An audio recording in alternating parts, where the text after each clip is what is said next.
수험생 여러분 안녕하십니까? 여러분들 최단기간 합격의 길로 인도해드릴 한국사 시험 전문 강사 황의방입니다.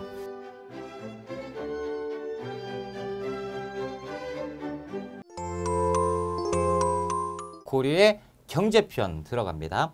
농업, 개간지역은 개간을 한 사람들은 일정 기간 면세도 해줬고 개경에다 시전을 설치했고 국가산업, 국영점포를 운영했던 것, 국가재정인데 자, 재정관리, 국가재정은 후부와 3사가 담당을 했었다. 자, 그리고 수치제도입니다. 조세, 생산량의 10분의 1, 배를 타서 운반을 했던 제도, 좋은 제도. 공납, 집집마다 토산품을 징수했습니다. 자, 종류는 매년 납부해야 되는 상공, 그리고 필요에 따라서 별공. 역은 16세에서 60세까지의 정남입니다. 군역과 요역 두 가지입니다. 토지제도인데 역분전하면 뭐죠? 태조 때 건국에 공을 세우는 신하들 지급한 것이 역분전이에요. 자, 그렇다면 이제 전시과인데 앞자 따서 전지와 시지를 지급한 건데 자, 성격은 뭐냐면 소유권 아니에요. 절대 소유권 아닙니다. 수조권이에요. 수조권, 조세 수치권만 지급한 거지 소유권이 아니다라는 거예요. 원칙적으로는 세습할 수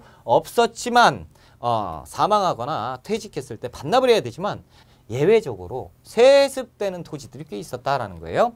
자, 일단 전시과의 종류, 과전, 관리에게 그 품계에 따른 그 직급에 따른 노동력의 대가 과전을 지급했고요.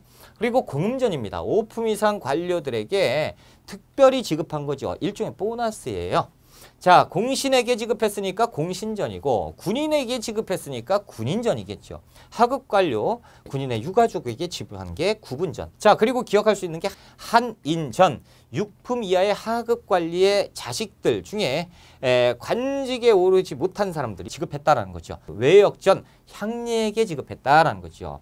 자, 그리고 내장전은 그러니까 왕실의 경비, 그리고 공회전은 관청을 운영하는 데 들어가는 관청 운영비, 이것을 공회전이라고 했어요.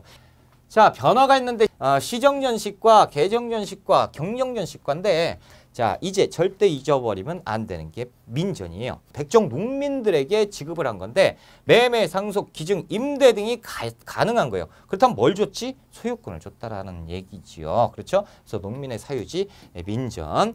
자, 과전법이 등장을 하는데요. 나눌과자입니다. 경기 지역에 지급을 한 거고 수조권을 지급했고 전현직 관리에게 지급했고 신진 사대부의 경제적 기반 마련을 하기 위해서 지급했다. 이제 고려의 경제 발전을 좀 봅시다. 자, 농업 기술이 굉장히 중요하죠. 자, 외우셔야 됩니다. 소를 이용한 기피가리의 일반화 외우고 이것은 무조건 선택지에 무조건 나와. 그리고 2년 3작의 유문작법 돌려짓기가 시작되게 되고요. 그리고 남부 일부의 모내기법 이양법이 시작되었다라는 거예요. 자, 후기에 농상집요 시험 엄청 많이 나오죠. 이것도 똑같이 선택지예요. 선택지에 엄청 많이 나와요. 고려 말에 원나라의 농법서를 가지고 들어와요. 그래서 우리나라의 농법서라는 게 처음으로 소개되니 그것이 이 암에 의해서 농상집요로 소개가 되었다라는 것도 기억하셔야 되고요. 자, 목화가 재배됩니다. 그래서 공민왕 때 문익점에 의해서 목화가 재배가 되었고요. 자, 화폐는 꼭 좀 기억하세요. 한 문제 나올 가능성이 있어요. 자, 화폐에서 보시면 발행을 하지요. 건원중보, 성종때, 사만통보, 해동통보, 해동중보, 활구가 있는데 숙종때예요. 자, 활구는 첫 번째 의천이 주장해서 찍어낸 것이고 언제? 숙종때. 두 번째 우리나라의 지형을 본떴고 세 번째 고가의 화폐였다라는 거죠. 자, 한 개는 자급자족 시대였기 때문에 유통이 안 돼요. 이런 단점이 있었다. 자, 무역을 한번 볼게요. 고려의 국제무역함 병란도예요. 이제 넘어가서 우리가 사회편으로 갑니다. 자, 고려시대 귀족, 성종 때 가면 중앙으로 가서 문벌 귀족을 형성하게 되고 이들이 보수적인 성향으로 가게 되는 것이고 그러다 이제 무신이 집권을 했죠. 그래서 대립 관계였고 그리고 친원파가 들어와서 무신을 싹 다 제거하고 그리고 나서 신진사대부가 이렇게 등장을 하는 거잖아요. 자, 중류층 한번 볼게요. 잡류, 남반, 서리, 군반, 영리 등이 있는데 그리고 지방행정실무는 향리가 맡아서 했다라는 거죠. 하급장교도 있어요. 군반. 그리고 역. 양민, 백정 농민이라고 했습니다. 농민층을 한번 보자. 여기 의무, 조세 공납역, 세금의 의무가 있었고요. 민전으로 자작농을 할 수가 있었고 이 민전이 없을 때는 소작을 할 수도 있었습니다. 법적으로는 과거 응시 자격이 있었지만 실질적으로는 응시를 못했다라는 거죠. 자, 특수집단으로 향, 부곡, 소가 있죠. 이것도 양민이에요. 들은 농업, 수공업, 직업 선택의 자유가 없었고요. 거주 이전의 자유가 없었습니다. 그래서 많은 세금을 낼 수밖에 없었다라는 거예요. 그때 천민을 한번 보자라는 거예요. 천민 중에 노비. 노비는 공노비와 사노비 두 가지로 있습니다. 자, 여기에서 볼까요? 공노비가 있지요. 자, 이병노비 관청에 소속됐지만 급료는 받습니다.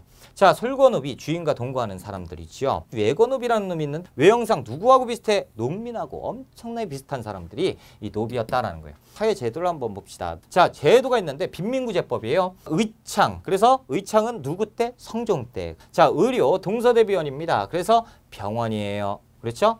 해민국이죠? 약국입니다. 재난이 발생했을 때 구제도감, 구국도감 같은 것이 임시기구로서 만들어지고 자, 상평창은 물가를 안정시켜줬던 기구입니다. 법률, 지방관, 사또가 그냥 심판을 했습니다. 반역죄, 불효죄는 엄중 처벌했습니다. 자, 형벌은 5형벌이에요. 그래서 태, 장, 도, 유, 사가 있습니다. 자, 풍속을 한번 볼게요. 향도입니다. 매양활동으로 미륵 만나기를 염원했던 무리 도자를 써서 이른바 향도라고 불러요. 자, 혼인, 일부 일처제가 기본이고요. 자, 여성의 지위는 자녀가 똑같이 상속받아요. 왜? 남녀 평등 사회거든요. 그래서 조선과 비교해서 출제가 자주 됩니다. 연년순으로 호적을 기재했다. 양자 없이 딸이 제사도 지냈고요. 호주도 될 수가 있었고 사위, 외손자까지 음서의 혜택을 받았던 것이 고려시대예요. 사위가 처가의 호적에 입적할 수도 있었고 여성의 제가가 허용되었다라는 거죠. 민족 명절 설날 1월 1일이고요. 대보름은 1월 15일, 달맞이, 지물러비리, 다리밟기 이렇게 달짓 태우기인데 삼진날 3월 3일인데 자, 5월 5일 창포에 머리 깎기, 쑥과 이목구쳐 뜯기, 수리떡 먹기, 대추나무 시집 보내기, 칠성날 시험 많이 나와요. 그래서 칠성맞이 구질하죠. 자, 한가위 우리가 추석이죠. 대명절입니다. 옛날에 추석을 가배라고 불렀습니다. 동지 양력으로 12월 22일이죠. 자, 한식은 이 동짓날 105일째 되는 날 찬음식을 먹는 날입니다. 조금만 쉬었다가 갑시다.